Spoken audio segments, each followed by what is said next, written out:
नमस्कार, बहुत स्वागत है आपका अपने एमपी के इस खास बुलेटिन में। खबरों के साथ मैं हूं रीनू और साथ ही तमाम अहम खबरों के लिए हमारे साथ न्यूज रूम से सहयोगी श्रद्धा शर्मा भी जुड़ी हुई हैं। श्रद्धा, सबसे पहले एक अहम खबर का रुख करेंगे और सीधे आपके पास आते हैं। श्रद्धा, ओवर टू यू। शुक्रिया रीनू। और सबसे पहले बात करेंगे बैतूल की। बैतूल जहां जिला अस्पताल में एक बड़ी लापरवाही देखने को मिली। दरअसल यहां पर एक 100 साल की बुजुर्ग महिला जिसका कोरोना का इलाज चल रहा था, उसकी मौत हो गई।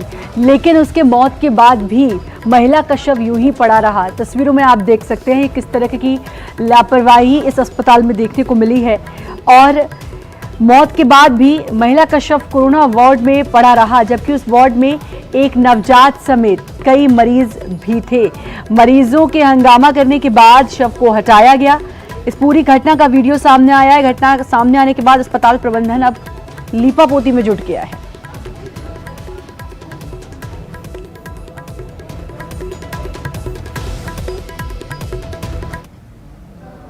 और भोपाल के शाहजहानाबाद, जहां पर एक व्यक्ति की हत्या के बाद हमीदिया अस्पताल में पोस्टमार्टम के दौरान जमकर हंगामा हो गया। दरअसल इस व्यक्ति की हत्या हो गई थी और इसके बाद फिर अब बड़ी संख्या में पुलिस बल तैनात किया गया। परिजन पोस्टमार्टम के बाद शव को घर ले जाना चाहते थे, जबकि पुलिस का कहना है कि कोविड-19 के चलते शव को सीधे शमशान घाट पर ले जाना होगा। बहुत कम संख्या में लोग ही आएंगे। इसी बात को लेकर परिजन और पुलिस आमने सामने आ गए। कानून व्यवस्था को देखते हुए युवक के घर के आसपास भी पुलिस बल तैनात किया गया है। मृतक के परिजनों ने आरोपियों की गिरफ्तारी की मांग लेकर भी हंगामा किया।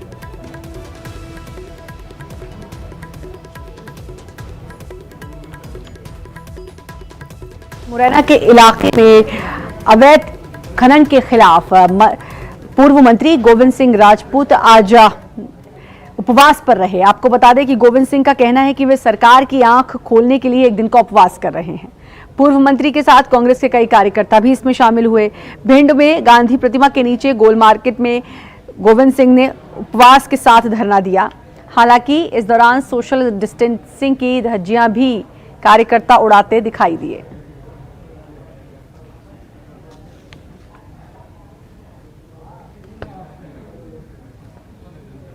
और यूपी के भदोही जिले से विधायक विजय मिश्रा को आज मध्य प्रदेश की आगर मालवा में जेएमएफसी न्यायालय में पेश किया गया। आपको बता दें कि ये कई दिनों से फरार थे और कल इनको आगर मालवा की पुलिस ने इनको रोका था, इनसे पूछताछ भी की थी। न्यायालय में पेशी के बाद आगर आई यूपी पुलिस की टीम उन्हें ट्रांजिट रिमांड पर लेकर रवाना हो गई है।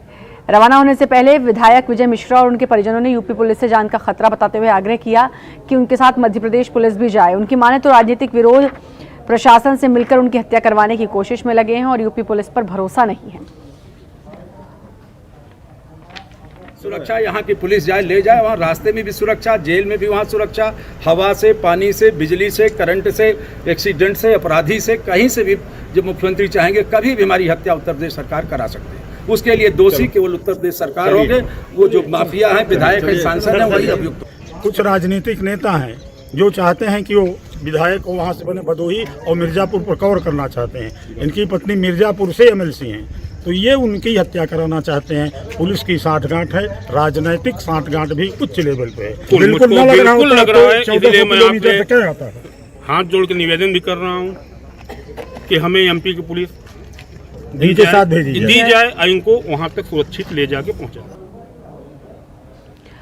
और साथ ही राजधानी भोपाल में कोरोना के मरीजों का मिलने का सिलसिला लगातार जारी है। आपको बता दें कि अब भोपाल में आज 153 नए कोरोना के केसेस मिले हैं। अधिकारी भी, आईएएस अधिकारी भी इसमें कोरोना पॉजिटिव पाए गए हैं। वहीं सेंट्रल जेल से एक कैदी कोरोना संक्रमित निकला।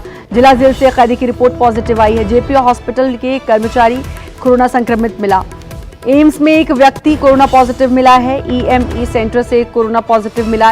खिड़ी थाना के एक जवान को भी कोरोना हुआ। टीटी नगर थाने से एक जवान संक्रमित हुआ। अरेरा कॉलोनी से एक ही परिवार के 4 लोग कोरोना संक्रमित। आरएएफ बंगरसिया से 6 जवान की रिपोर्ट पॉजिटिव आई है। एमपीईबी ऑफिस गोविंदपुरा से एक व्यक्ति संक्रमित मिला। बीडीए कॉलोनी नबीबाग से 7 लोगों की रिपोर्ट पॉजिटिव आई है। ग्राम मुगालिया छाप से 2 लोग संक्रमित मिले हैं। रुचि लाइफस्केप से 3 लोग संक्रमित निकले हैं। शेरपुरा बैरसिया से 4 लोग संक्रमित और शंकर नगर बरखेड़ी से एक ही परिवार के 3 लोग संक्रमित पाए गए हैं।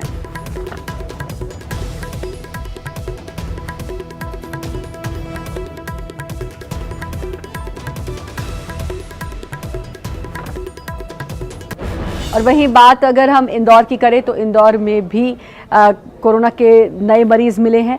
176 कोरोना के नए मरीज मिले हैं। आपको बता दें कि 3096 यानी कि तकरीबन 3100 लोगों का टेस्ट किया गया, जिसमें से 176 पॉजिटिव निकले और बाकी 2893 सैंपल्स नेगेटिव निकले हैं, जबकि रिपीट पॉजिटिव सैंपल 20 और खारिज सैंपल 7 हैं।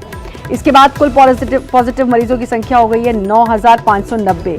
मेडिकल बुलेटिन में आज एक और मौत की पुष्टि के बाद मरने वालों का आंकड़ा पहुंच चुका है इंदौर में 342।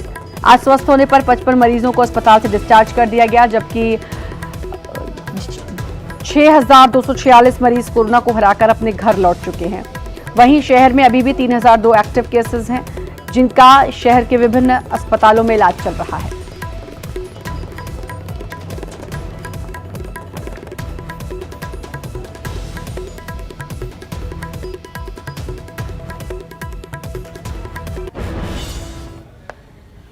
और कोरोना हॉटस्पॉट बने इंदौर में जन स्वास्थ्य की दृष्टि से N95 वॉल्व मास्क और दूसरे किसी और भी मास्क वॉल्व वाले मास्क पर बैन लगा दिया गया है। ऐसे मास्क पहनने वाले पर 100 रुपये का जुर्माना किया जाएगा। कलेक्टर ने इस बाबत बताया कि ये प्रतिबंध स्वास्थ्य कर्मियों को छोड़कर सभी पर लागू रहेगा। इस आदेश का उल्लंघन करने पर 100 रुपये प्रति व्यक्ति का स्पॉट फाइन लिया जाएगा।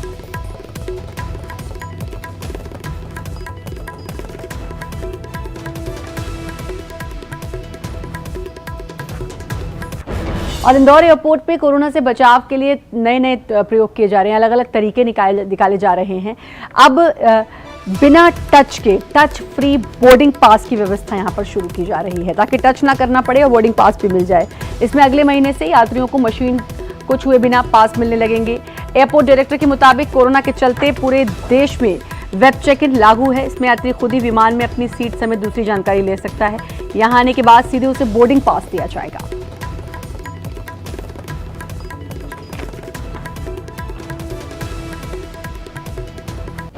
और भारत कोरोना संक्रमण से लड़ी जा रही जंग में लगातार जीत हासिल करता जा रहा है। आपको बता दें, पिछले 24 घंटे में देश में 57,000 से ज्यादा लोगों ने कोरोना को हराकर जीत हासिल की है।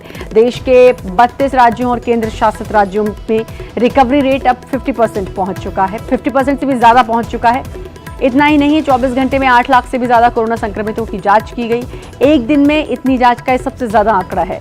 भारत में पिछले 24 घंटे में कोरोना के कुल मामले हैं 65,002 और संक्रमितों की संख्या बढ़कर 25,26,192 हो गई है। इस दौरान 996 लोगों की मौत हुई।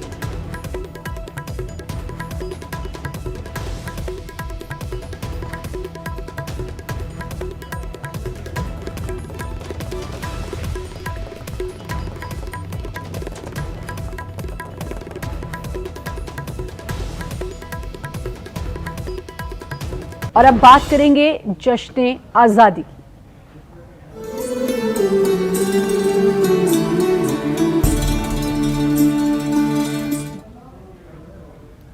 और प्रधानमंत्री नरेंद्र मोदी ने 74वें स्वतंत्रता दिवस पर आज दिल्ली के लाल किले पर उन्होंने झंडा फहराया। 7वीं बार प्रधानमंत्री नरेंद्र मोदी ने ये झंडा फहराया है। आपको बता दें, लाल किले से संबोधन में प्रधानमंत्री ने कई मुख्य बातें कही और कहा कि हम ये भी जानते हैं कि वो कालखंडता की विस्तारवाद की सोच वालों ने जहां भी फैल सके वहां फैलने की कोशिश की, अपने झंडे गाड़ने की कोशिश की, लेकिन भारत की आज़ादी का आंदोलन दुनिया के अंदर भी प्रेरणा का पुंज बन गया। और 74वें स्वतंत्रता दिवस के मौके पर प्रधानमंत्री मोदी ने देश को एक सौगात दी और वो सौगात है नेशनल डिजिटल हेल्थ मिशन की। जी हाँ, प्रधानमंत्री ने कहा कि ये स्वास्थ्य के क्षेत्र में नई क्रांति लेकर आएगा। उन्होंने लद्दाख में चीनी सैनिकों के साथ लोहा लेने वाले भारत के वीर सपूतों को भी याद किया और कहा कि लद्दाख में दुनिया ने देख लिया कि भारत अपनी संप्रभुता और की रक्षा के लिए क्या कर सकता है। प्रधानमंत्री नरेंद्र मोदी ने 74वें स्वतंत्रता दिवस पर देश को संबोधित करते हुए नेशनल डिजिटल हेल्थ मिशन का ऐलान किया। साथ ही पीएम ने लाल किले के प्राचीर से सरकार की उपलब्धियां भी गिनवाई। मेरे प्यारे देशवासियों, जब भी अब कोरोना की बात आती है तो एक बात स्वाभाविक है, हर किसी के मन में सवाल है, कोरोना की वैक्सीन कब तैयार होगी। ये सवाल हर एक के मन में है, पूरी दुनिया में है। मैं आज देशवासियों को कहना चाहूंगा, देश के हमारे वैज्ञानिकों की प्रतिभा एक ऋषि मुनि की तरह लेबोरेटरी में जी जान से जुटे हुए हैं, अखंड एक निष्ठ तपस्या कर रहे हैं, बड़ी कड़ी मेहनत कर रहे हैं। और भारत में एक नहीं, दो नहीं, तीन वैक्सीन उसके टेस्टिंग के अलग अलग चरण में है। वैज्ञानिकों से जब हरी झंडी मिल जाएगी, बड़े पैमाने पर प्रोडक्शन होगा और उसकी तैयारियां भी पूरी तरह रेडी हैं और तेजी से प्रोडक्शन के साथ वैक्सीन हर भारतीय तक कम से कम समय में कैसे पहुंचे, उसका खाका भी तैयार है, उसका रूपरेखा भी तैयार है। वक्त ब्रेक का है, लेकिन ब्रेक पे जाने से पहले बात एक छोटी सी लेकिन अच्छी कोशिश की। 2 मिनट है कुछ सार्थक करने के लिए, ये कोशिश आपको बताएगी किसी के जीवन में आप बदलाव ला सकते हैं। मैगी देश के लिए 2 मिनट एक छोटी सी कोशिश है।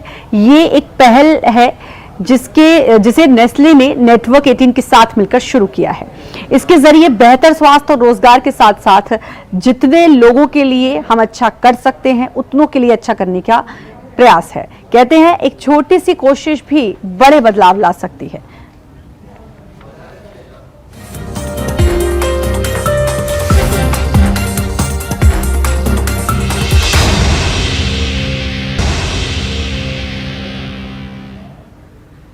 ब्रेक के बाद एक बार फिर से आपका स्वागत है। और भोपाल के लाल परेड मैदान में आज मुख्यमंत्री शिवराज सिंह चौहान ने पूरी आन बान और शान के साथ ध्वजारोहण किया। उन्होंने प्रदेश के लोगों को स्वतंत्रता दिवस की बधाइयां भी दी। सीएम शिवराज सिंह ने परेड की सलामी ली। अपने संबोधन में शिवराज ने कहा कि देश की आज़ादी की कुर्बानी देने वालों को आज याद करने का दिन है। इसके साथ उन्होंने कहा कि हमारी सीमाओं की ओर देखने वाले दुश्मनों को देश कड़ा जवाब दे रहा है, देश के जवान कड़ा जवाब दे रहे हैं। उन्होंने प्रदेश के लोगों से आत्मनिर्भर एमपी के लिए काम करने की अपील की। शिवराज ने कहा कि मध्य प्रदेश पर सबसे पहले गरीबों का हक है और वो उनको इनका हक दिलवा कर रहेंगे।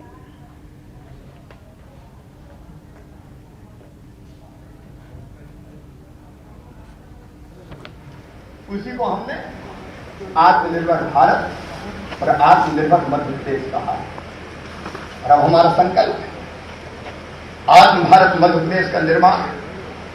जब 23 मार्च को हमने कार्यकाल संभाला, नई सरकार अस्तित्व में आई, कोरोना का संकट प्रदेश में जड़ें जमा चुका था।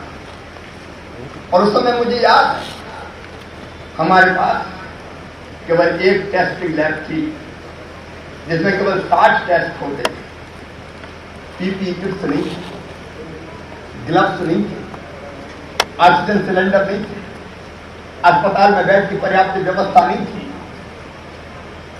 युद्ध स्तर पर हमने काम प्रारंभ किया। प्राइवेट अस्पतालों से टाई-अप करके अस्पतालों में बिस्तर की संख्या बढ़ाई, पीपीई किट्स का इंतजाम किया, दवाइयों की व्यवस्था की, ऑक्सीजन सिलेंडर, वेंटिलेटर, जितनी आवश्यक जरूरत है। मुख्यमंत्री शिवराज सिंह चौहान ने प्रदेशवासियों को शुभकामनाएं दी स्वतंत्रता दिवस की। साथ ही शौर्य स्मारक पर जाकर उन्होंने कहा कि आज संकल्प का दिन है और आज हम संकल्प लेंगे आत्मनिर्भर मध्य प्रदेश बनाने का और सबके सहयोग से आत्मनिर्भर मध्य प्रदेश बनाएंगे।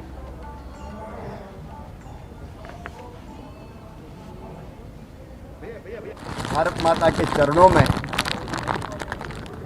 अपना सर्वस्व न्यौछावर करने वाले वीर सपूत हमारे सैनिकों की स्मृति में बनाया गया है, जिनने अपना सर्वोच्च बलिदान दिया है। और ये अत्यंत आवश्यक था कि शौर्य स्मारक में भारत माता की दिव्य एवं भव्य प्रतिमा हो। और स्वतंत्रता दिवस के मौके पर पीसीसी चीफ कमलनाथ ने भी अपने दफ्तर में झंडा फहराया। आपको बता दें कि साथ ही उन्होंने कहा कि अपने संदेश में उन्होंने कहा कि आज देश में लोकतंत्र और संविधान की अस्मिता बचाने की चुनौती है। दल बदल कानून के बाद भई बनी बहुमत से चुनी हुई सरकार को अस्थिर करने की कोशिश हुई। लोकतंत्र की भावनाओं के विपरीत मध्य प्रदेश में घटनाक्रम प्रजातंत्र की हत्या है। कमलनाथ ने कहा कि 15 महीने के कार्यकाल ने सरकार ने फैसले लिए।